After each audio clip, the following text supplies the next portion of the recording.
Okay, well, my plan now is to speak live. Don't have a video message, but just wanted to pick up on the other picture that we had at our update meeting some weeks ago now. Spoke last week about the new wine and new wineskins, which was one of the pictures in the Gospels that Mary particularly felt God had put on her heart. Neil also on that same morning read actually the account of Peter being restored after the resurrection, and I just want to help us to reflect on that story and bring out a few things. And this is all with the fact that we are heading towards what we trust will be an end of lockdown, certainly an easing of lockdown in the coming weeks. Now, we all know that things are, still very much up in the air, but, with the hope that we will be coming out of a season of exclusive Zoom meetings into an opportunity to meet in person and get back to what we might ordinarily think of as what church life consists of. I just wanted to pick up on these pictures, and I think there's something helpful that God's underlining for us to prepare us for as we look ahead. So we're going to look at this story of Peter on the beach with Jesus. And it's in John 21. If you've got a Bible there or a Bible on your device or your app, just turn to John 21. I'll read the story and then make some comments on this. It says, "After this, Jesus revealed himself again to the disciples by the Sea of Tiberias, and he revealed himself in this way.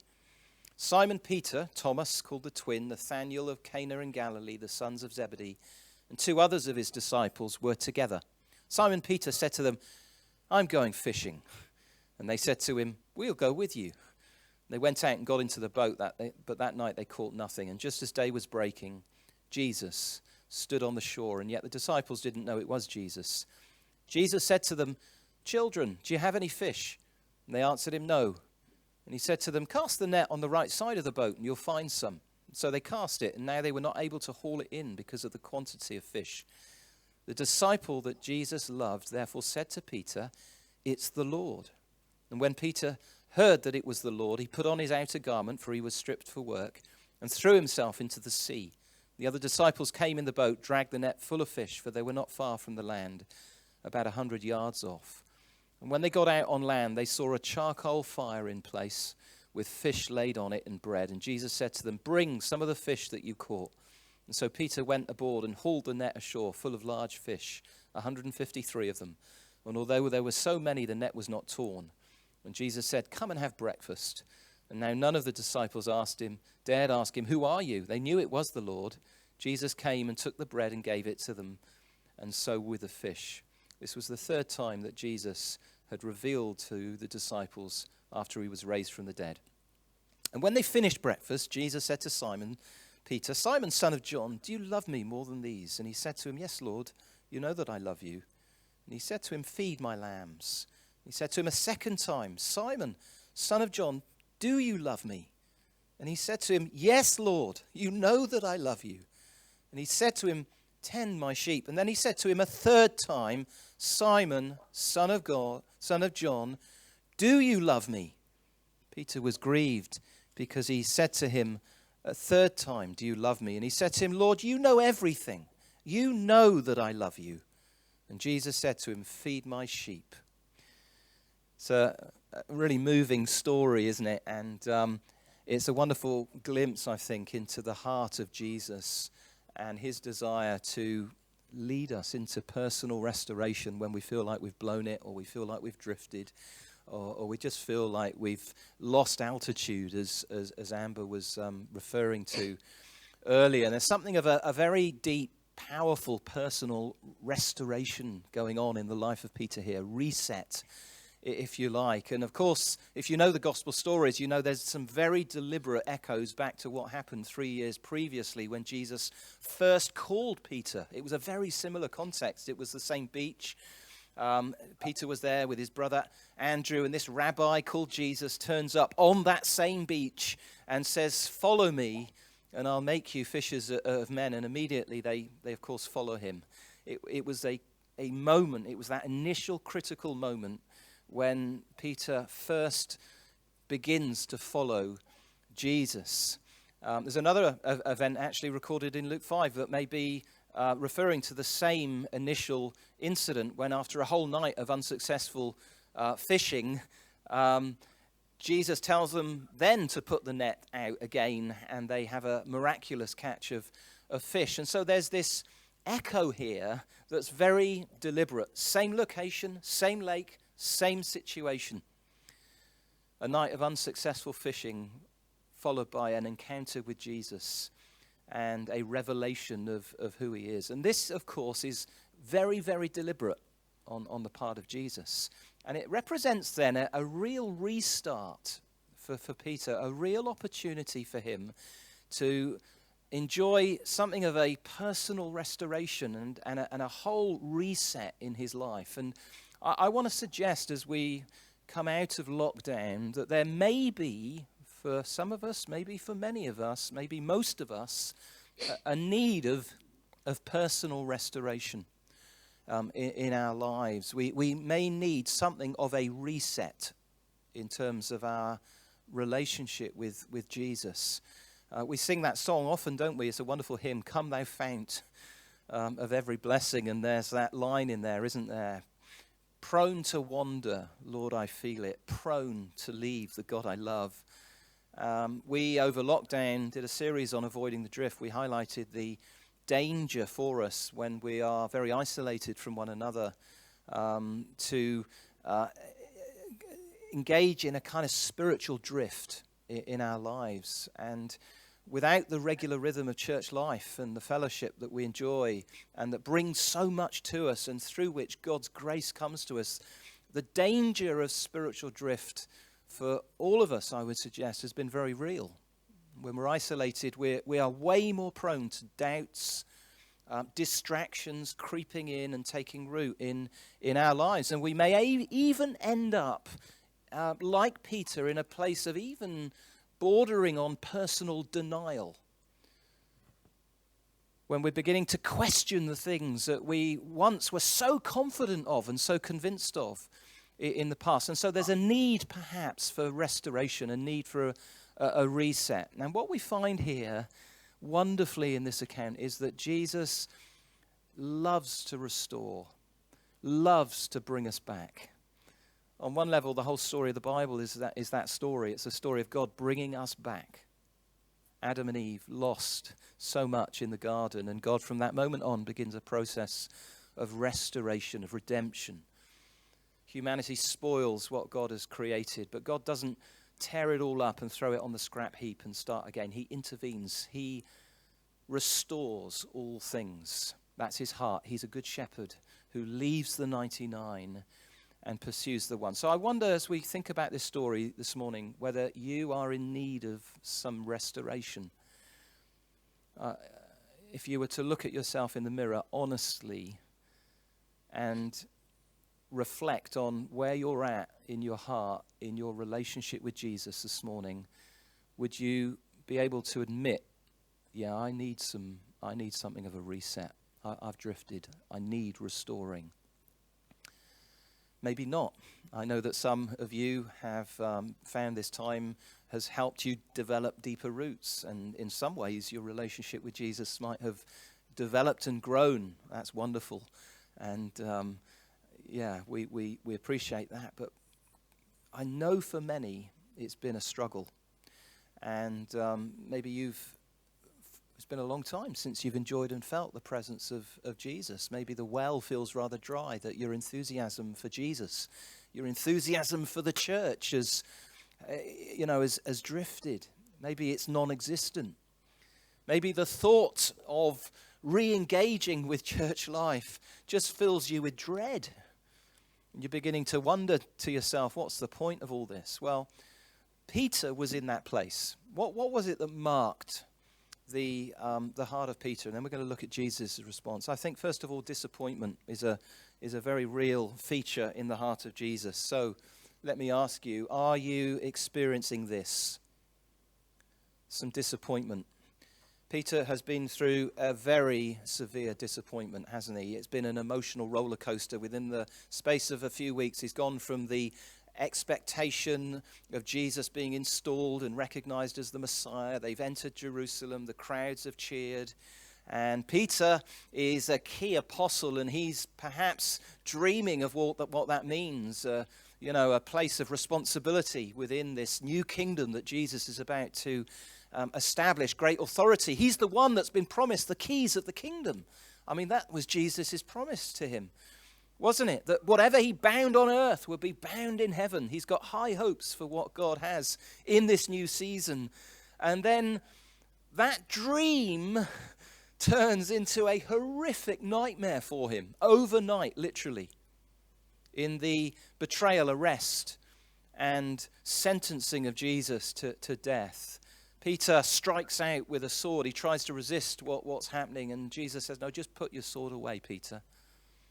Jesus is, of course, then hauled up before the religious court on blasphemy charges, punishable by death. And Peter, though he manages to sneak into the courtyard, ends up, when being questioned by that servant girl, caving in and denying 3 times that he has any personal association with Jesus, and the rooster crows. What a moment for Peter of disappointment. Peter remembers that not only did Jesus say that, yeah, you'll carry the keys of the kingdom, Peter, but that he would deny him 3 times before the cockerel crowed in the morning. And so there's the trauma of Jesus' arrest, the trauma of facing up to his own weakness as he caves in. I wonder how he felt. Deeply disappointed maybe with Jesus himself, who seemingly had promised him so much, and most certainly deeply disappointed with himself. And if we don't deal with disappointment, which is an inevitable part of the Christian life and the life of a disciple, it can be desperately damaging.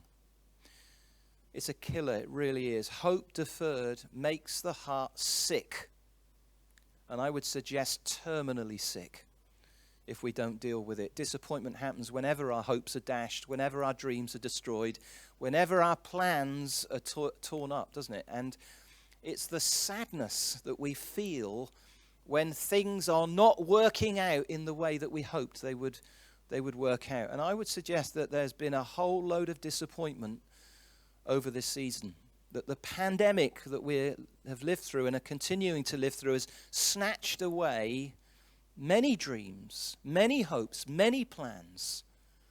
Maybe, the opportunities to be with friends and family, it's been snatched away. It may be some special occasions. Maybe you've had some big birthday moments. Maybe it's been the Christmas that you dreamed of. Plans that we had, holidays, family events, weddings. For young adults, it's snatched away a prolonged period of education. Maybe a first year at university, maybe GCSE exams or A-levels. And for others, of course, it's snatched away those comforting opportunities to be hugged and held by those that we love and who are close to us. I wonder what disappointments you've experienced. If you're not careful, unaddressed disappointment can lead to a very real drift. It did that here in this story of Peter. Disappointment. And then, of course, that led to something a little bit more serious, and that's this. Disengagement. Peter says these 3 words. I'm going fishing. He'd had enough. Feels thoroughly fed up. He's emotionally exhausted. He's racked with disappointment. He feels a total failure. And his solution is what? To jack it all in, to throw in the towel, to go back to what he was familiar with, fishing, to rewind the clock before this Jesus thing happened, and to get on with life. It's total disengagement. And it's the expression of unresolved disappointment in our lives. Fishing for Peter represented that old life before he met Jesus, that old identity before he met Jesus. It was the safe place for him. 3 years earlier, he'd laid down those fishing nets in response to the call to follow Jesus. But now, in his disappointment, he picks up those nets again. out of the deep disappointment that he feels. And I think one of the key challenges at this time, and we've highlighted it a number of times, is the issue of disengagement. Without those normal rhythms that we've all had to live with of church life, we've all faced the tendency and the temptation to disengage somewhat. It's been inevitable, of course. And when we disengage, we tend to pick things up again that we once laid down in the past to follow Jesus. Just think about that for a moment. Peter says, that's it. I'm going fishing. Now, for you, it probably won't be fishing. It may not be picking up fishing nets, but it may be picking up other things. As we disengage with Jesus, we can throw ourselves into other things as a form of distraction. It may be Netflix. It may be crosswords. I don't know what your thing is. It may be some other pastime or sport or interest. It may be just that old way of life, old lifestyle patterns. It may be, as things open up, nights out, pubbing, clubbing. It may be bird watching. It may be DIY. I don't know. They're not necessarily wrong things, of course not. But sometimes in those moments of disappointment, they can become a means of self-medicating, if you like, our disappointment, an expression of disengagement. And they can become a form of distraction. So I wonder what your fishing nets are. Peter here is in a really sorry state. But let's now encourage ourselves and think about Jesus' response. This is just what I want to underline as we finish. There's a tenderness here in Jesus towards Peter that's just wonderful. And I want to encourage you as you think about how Jesus might be responding to you in a situation of drift. I believe there's such a heart that reaches out from Jesus for restoration.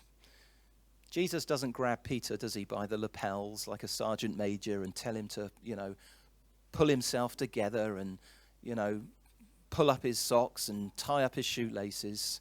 He doesn't give Peter a hard-hitting confrontation.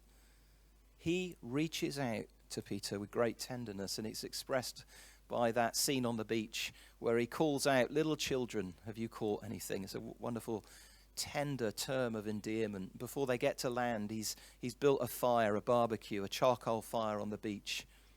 He knows before he has this uncomfortable conversation with Peter. Peter needs something in his stomach. He needs to eat something. He's been all night out fishing. He's in danger of getting hangry, if you like.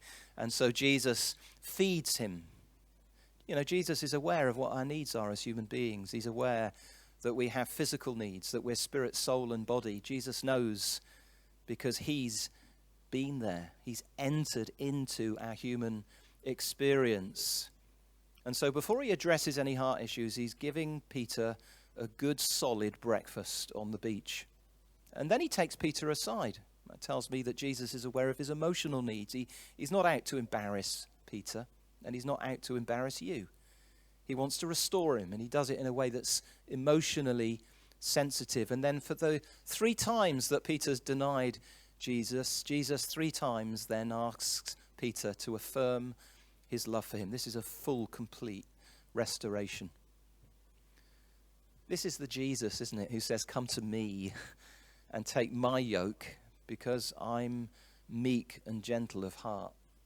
It's been a wonderful book that came out a couple of years ago, I think, that coincided with the lockdown. It's Dane Ortland's Gentle and Lowly, which is based on this verse about the heart of Jesus. And Dane Ortland says this: meek, humble, gentle. Jesus. Jesus is not trigger happy. He's not harsh, reactionary, easily exasperated. He is the most understanding person in the universe. And the posture most natural to him is not a pointed finger, but open arms. I want to encourage you this morning, if you're in need of restoration, that the posture of Jesus towards you is not a pointed finger, but open arms this morning. I want to urge you to come to him. And then we find there's friendship here as well. This isn't a professional reinstatement. It's a restoration of friendship, isn't it? Fellowship with Jesus. Peter hasn't broken a contract. He's denied a friend. And it's that friendship, that intimacy that's been lost that Jesus is restoring. Jesus' question isn't, Simon, are you committed to the plan? No, it's, Simon, do you love me? And in the Greek, he uses two different words, the word phileo, which is a friendly affection, but also that word agape, which is a robust, unconditional devotion. And they describe the kind of union, the kind of relationship that Jesus wants us to enjoy with him. So Peter was restored in his friendship. And I wonder, as you reflect on where you're at, have you lost something of that in your life over this season? It's just something of an intimacy that's gone. It's become a kind of dutiful thing for you, your relationship with him. And then one very final thing here is the commission. There's a recommissioning of Peter. On the back of this, Jesus then turns to Peter and he says, doesn't he, feed my lambs, and then finally, feed my sheep. What does this tell us? Well, I think it tells us that even though we go through spiritual drift in our lives, we don't miss God's plan. Peter hasn't blown it. His dreams that were rooted in Jesus' promise over him as an apostle, the keys of the kingdom, all of that, it's still hanging over his life. Dead dreams can live when Jesus is resurrected, and when Jesus resurrects those dreams for us, disappointment can be dealt with. We can find God restoring to us not just a sense of intimacy and friendship, but the ways in which we're called to serve him as well. Fast forward another few weeks, of course, into the book of Acts, and it's Peter, the denier of Jesus, who's proclaiming who he is as God's Messiah on the day of Pentecost. You know, sometimes we can feel like we've missed God's plan A for our lives. I wonder if you maybe feel that.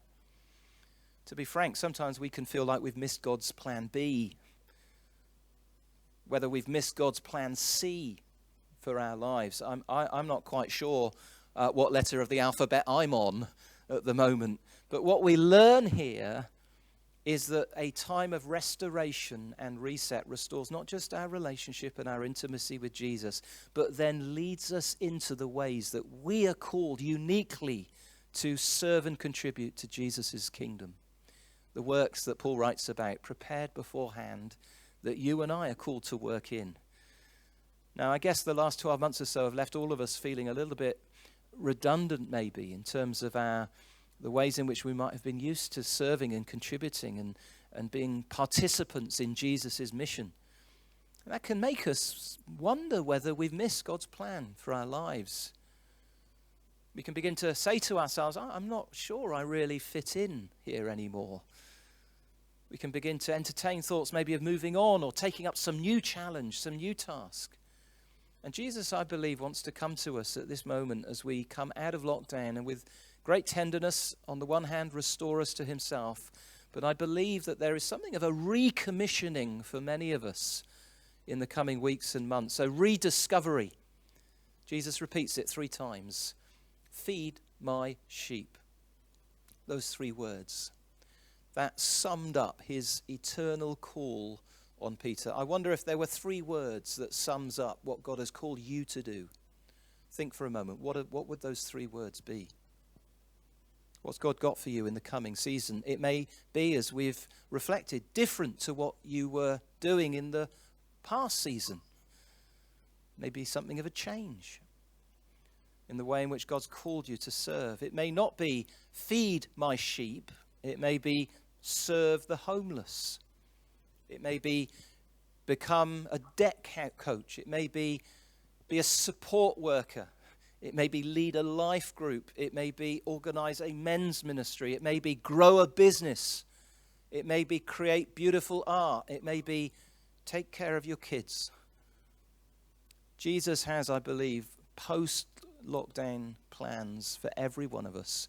And they are works that were prepared beforehand that we're called to walk in. I believe there's corporate, collective plans that God has for us as a church. We have a sense, don't we, of some of what that involves. Maybe back to basics. It may be launch a debt center. It may be collaborate with Life Church. That certainly reflects some of what we feel God's saying in the coming season. but there's something of a recommissioning. So just take a few moments now as we end. Close your eyes and let me encourage you just to ask in the quietness of your own heart what Jesus is saying.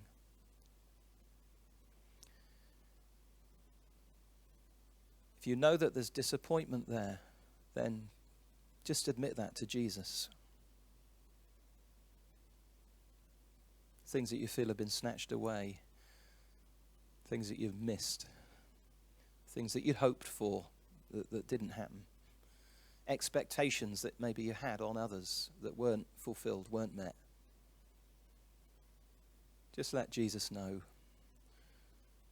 Invite him in to the areas of disappointment in your heart. Then identify maybe where there are certain nets that in the process you've picked up again. An old way of life, an old passion that you know is just a bit of a distraction. And then just ask Jesus, Lord, what 3 words would you say to me that would sum up what you've got on your agenda for me in this coming season? Now just take a few moments just to listen as we trust the Spirit will speak.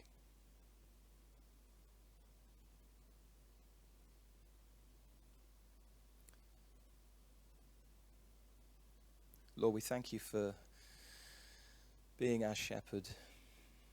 We thank you for your heart to restore. We thank you that we never end up on the scrap heap. We thank you that there's always an opportunity for a fresh start, for a new beginning, for something of a reset in our lives. And we ask you, as we do in many ways, restart the church and what it means to be your people, that you would do a work in our hearts. We don't want to be defined by all that we've been through negatively over the last 14 months. We don't want that to shape our future from here on in. We want to come back to you. We want to meet you again, as Peter did on that beach. I pray that you'd sustain us, whatever our physical, emotional needs might be. We want to find provision in you, Jesus. And I pray that you would restore us. I pray for those who have felt dry and distant, that you would restore intimacy to them in their relationship with you. And I pray for a recommissioning, a growing sense of clarity and excitement about the thing, not the thing that's needed, but the thing that Jesus has called them to in the coming season. Lord, we ask that you do that in your precious